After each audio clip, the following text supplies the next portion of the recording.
Ayyappa society మాదాపూర్లో అన్ని notary lands ఉన్నాయి, registration lands కాదు అని.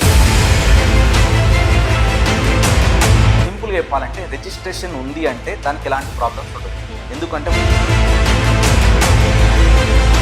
సో అవి గవర్నమెంట్ ల్యాండ్స్ కింద వస్తాయా లేకపోతే నోటరీ ల్యాండ్స్ అంటే ఏంటంటే దానికి రీసేల్ వాల్యూ అనేది ఉండదు. దాంట్లో పెద్ద పెద్ద కన్స్ట్రక్షన్ చేసుకోవడానికి పర్మిషన్ ఉండదు.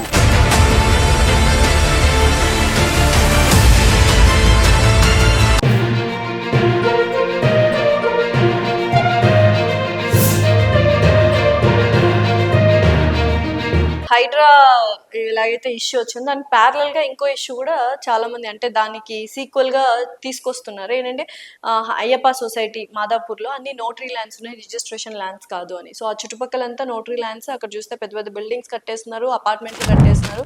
వాళ్ళకి ఎటువంటి ప్రాబ్లమ్స్ ఉన్నాయి, వాళ్ళ మీద కూడా నోటీసులు జారీ చేసినట్టు కనిపిస్తుంది. అండ్ అక్కడికక్కడే కన్స్ట్రక్షన్స్ మిడ్వేలో ఆపేస్తున్నారు వాళ్ళు. సో ఈ నోటరీ ల్యాండ్స్ ఉన్న వాళ్ళు ఎలాంటి జాగ్రత్తలు తీసుకోవాలి, అసలు ఏం చేయాలి వాళ్ళు?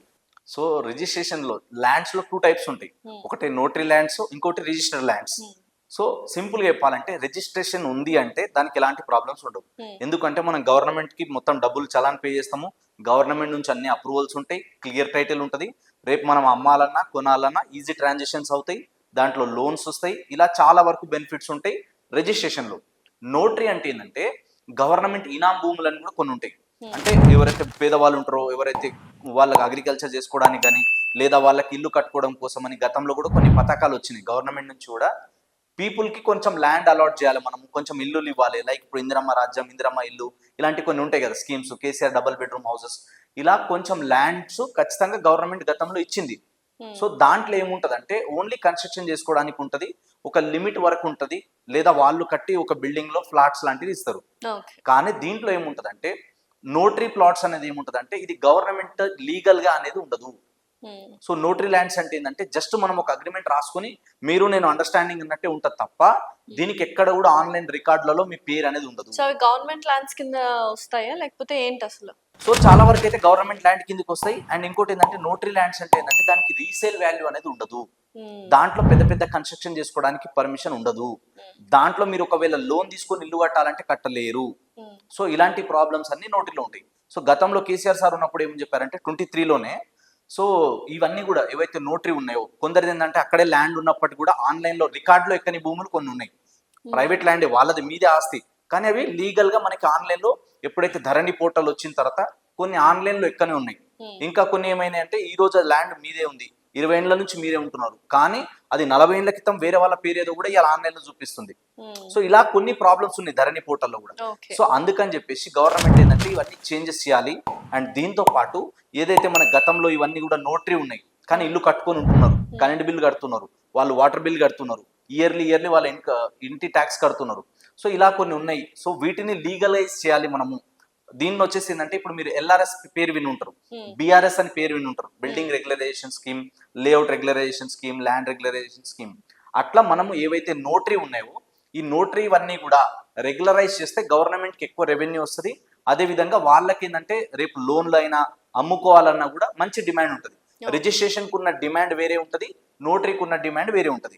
రిజిస్ట్రేషన్ లో గజం వాల్యూ ₹1,00,000 ఉంటే నోటరీలో 40,000కే అడుగుతారు, 30,000కే అడుగుతారు. అండ్ ఇంకొకటి ఏంటంటే ఒక్కసారి గవర్నమెంట్ నుంచి వచ్చిన భూమి కాబట్టి లేదా గవర్నమెంట్ సంబంధించిన ల్యాండ్లలో చాలా మంది వచ్చి ఏం చేస్తారంటే ముందు గుడిసేసుకొని ఉంటారు మెల్లిగా. తర్వాత ఏంటంటే అక్కడ గుడిసె తీసేసి ఒక ఫ్లోర్ కట్టుకోవడము ఇట్లాంటివి కడుతూ ఉంటారు. ఇంకొకటి ఏంటంటే చాలా మందికి ఇంకొక మిస్కన్సెప్షన్ ఏముంటదంటే ఇక్కడ ఒకవేళ కన్స్ట్రక్షన్ స్టార్ట్ చేసేస్తే గవర్నమెంట్ ఏం కూల్చదు, ఫైన్ వేస్తుంది. సో ఫైన్ తీసుకుంటారు. ఇప్పుడు అందరూ అంటే ఏదైతే నేను నోటరీ ల్యాండ్స్ గురించి మాట్లాడుతున్నాను వాళ్ళందరూ అలాగే ఫైన్స్ కట్టేస్తాము అయిపోతుంది అనే ఆలోచన కొందరు ఉంటారు అట్లా. సో ఇట్లాంటి వాటి వల్ల ఏమవుతుంది అంటే జస్ట్ ఇప్పుడు అంటే గతంలో ఎప్పుడు ఇంతగానో కూల్చలేదు కదా. సో ఈ భయం లేదు చాలా మందికి, అంటే జస్ట్ ఏదో చలాన కట్టేస్తాము, ఏదో వచ్చేస్తుందిలే, నడిచిపోతుందిలే. కొందరు ఏంటంటే పొలిటికల్ ఇన్ఫ్లుయెన్స్ తోని, కొందరు ఏంటంటే ఇంకా చాలా ఉంటాయి మనీ ఇన్ఫ్లుయెన్స్ తోని. అట్లా ఇన్ఫ్లుయెన్స్ చేయడం వల్ల గతంలో చాలా మంది జరిగిన అట్లా. సో అందుకని చెప్పేసి ఆ కాన్ఫిడెన్స్ తో ఏంటంటే చాలా వరకు మీరు చూడండి ఎక్కడైనా గవర్నమెంట్ ల్యాండ్లు ఉంటే అక్కడ మెల్లిమెల్లిగా ఒక రూమ్లు 2 రూమ్లు అట్లా మెల్లమెల్లగా వేసుకుంటా అట్లనే కాలనీస్ ఫామ్ అవుతాయి చాలా వరకు. సో అందుకనే ఈ నోటరీ ఉన్న దాంట్లో కూడా లీగల్ గా క్లియర్ ఉన్నవి. సో గతంలో నుంచి కూడా వాళ్ళ పేరు మీద ఉన్నప్పుడు దీనికి రెగ్యులరైజ్ చేస్తే వాళ్ళకి అన్ని రకాలుగా బాగుంటది. రెగ్యులరైజ్ చేయకపోతే నోటరీ ఏంటంటే ఎప్పటికైనా రిస్కే. అండ్ గవర్నమెంట్ ఇచ్చిన ల్యాండ్ లో మనం ఏదైనా వేరే పర్పస్ కి యూజ్ చేసినా లేదా గవర్నమెంట్కి రేపు ఏదైనా అవసరం పడినా ఆ ల్యాండ్ మళ్ళీ గవర్నమెంట్ తీసుకోవడానికి రైట్స్ ఉంటది. ఓకే. కాబట్టి నోటరీలలో ఎప్పుడు కూడా ఇన్వెస్ట్మెంట్ చేయొద్దు. నోటరీ ఉన్న దగ్గర మనం ఎప్పుడు ప్రాపర్టీస్ కొనొద్దు. అది రిస్క్ అన్నమాట. అది ఉన్నన్ని రోజులే మనది, తర్వాత ఏదైనా ఎఫెక్ట్ అయితే మనది కాదు అని మనం ప్రిపేర్ అయ్యి మెంటల్ గా ఉంటే గనక వెళ్ళొచ్చు. లేదు అంటే గనక దాని జోలికి వెళ్ళకుండా మనం రిజిస్టర్డ్ ఉన్నది, క్లియర్ ప్రాపర్టీ ఉన్న దగ్గర మాత్రమే ఇన్వెస్ట్మెంట్ చేయాలి. ఓకే.